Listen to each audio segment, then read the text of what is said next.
जब भी आप अपने दांतों का आरसीटी कराते हैं या फिर रूट कनाल ट्रीटमेंट कराते हैं तो मोस्ट ऑफ द टाइम दांत में कीड़ा लगने की वजह से या टूथ डिके की वजह से आपका जो दांत का ऊपर वाला पार्ट होता है जिसको कि क्राउन बोलते हैं वो आधे से ज़्यादा डैमेज हो जाता है या फिर कम्प्लीटली डैमेज हो जाता है। तो इस केस में डेंटिस्ट आपको बोलते हैं या फिर आपके डॉक्टर आपको बोलते हैं कि हमको इसकी जगह कैप लगानी होगी। तो जब भी कैप लगाने की बात होती है तो हमारे दिमाग में बहुत सारे सवाल आते हैं कि ऐसे कौन से मटेरियल की कैप लगाई जाए जिसका खर्चा भी कम हो, जिसका मेंटेनेंस कम हो और मोस्ट इम्पॉर्टेंट जो बिल्कुल नेचुरल टूथ की तरह अपीयरेंस दे। तो मैं डॉक्टर ममता इस वीडियो में आपको बताने की पूरी कोशिश करूंगी कि डेंटल प्रैक्टिस में कौन कौन से मटेरियल की डेंटल कैप अवेलेबल होती हैं, किसके क्या फ़ायदे हैं और किसके क्या नुकसान है। मोस्ट कॉमनली 2 मटेरियल की डेंटल कैप यूज़ की जाती हैं। पहली है, इसको हमने 2 पार्ट में डिवाइड किया है, जर्कोनिया फुल सिरेमिक कैप और एक metal ceramic cap. Zirconia full ceramic cap जो है वो फुल सिरेमिक मटेरियल की बनी होती है और मेटल सिरेमिक जो कैप है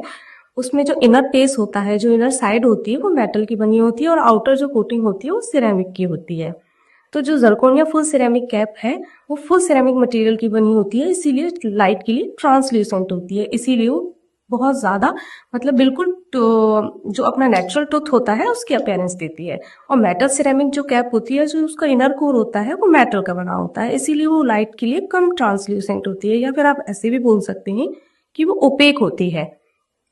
तो इसीलिए वो नेचुरल टूथ की जैसी, बिल्कुल नेचुरल टूथ जैसी अपीयरेंस नहीं देती है, मतलब एग्जैक्टली नेचुरल टूथ जैसी नहीं लगेगी। और इसीलिए मोस्ट कॉमनली इंटीरियर्स में हम लोग एडवाइस करते हैं कि एक ही जर्कोनिया फुल सिरेमिक कैप ही लगाई जाए, क्योंकि इंटीरियर में एस्थेटिक एक बहुत बड़ा कंसर्न होता है। और पोस्टीरियर टूथ की अगर हम बात करें तो हम लोग मेटल सिरेमिक कैप की एडवाइस करते हैं, क्योंकि जो पोस्टीरियर जो टूथ होते हैं उन पर ऑक्लूजन लोड ज़्यादा होता है और वो च्युइंग का काम भी करते हैं, इसीलिए हम पोस्टीरियर टूथ में मेटल सिरेमिक कैप की एडवाइस करते हैं। और अगर आप स्ट्रेंथ की बात करें तो जर्कोनिया जो है वो फुल सिरेमिक की बनी होती है, तो उसकी strength as compare to metal ceramic कम होती है। पर ये कोई इतना इशू है नहीं, अगर इसमें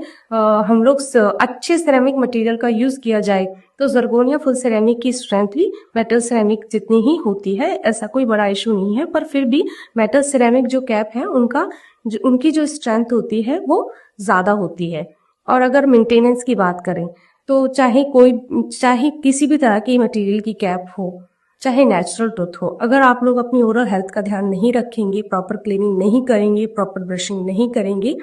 तो कोई भी मटेरियल की आप कैप लगाएं तो वो तो खराब होगी ही होगी। और अगर हम बात करें, और एक इशू और आता है इसमें जर्कोनिया फुल सिरेमिक कैप में और मेटल सिरेमिक कैप में, कि अगर आपको कभी MRI करानी हो तो अगर आपकी कैप मेटल सिरेमिक कैप की बनी है तो जिस टूथ पे वो लगी हुई है तो वहाँ की इमेज क्या क्लियरली नहीं आ पाती है। तो ऐसा हर केस में नहीं होता है, हर MRI में नहीं होता है, पर अगर ऐसा होता है तो हमको वो मेटल सिरेमिक कैप को निकालना पड़ता है। और अगर हम खर्चे की बात करें,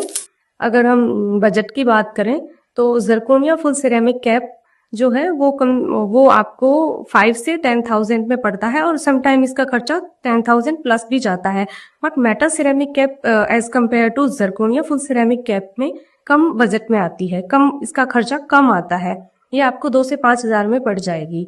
तो इस वीडियो में आई होप मैं आपको सारी इन्फॉर्मेशन देने में सफल रही और मेरी वीडियो आपके लिए हेल्पफुल रही होगी।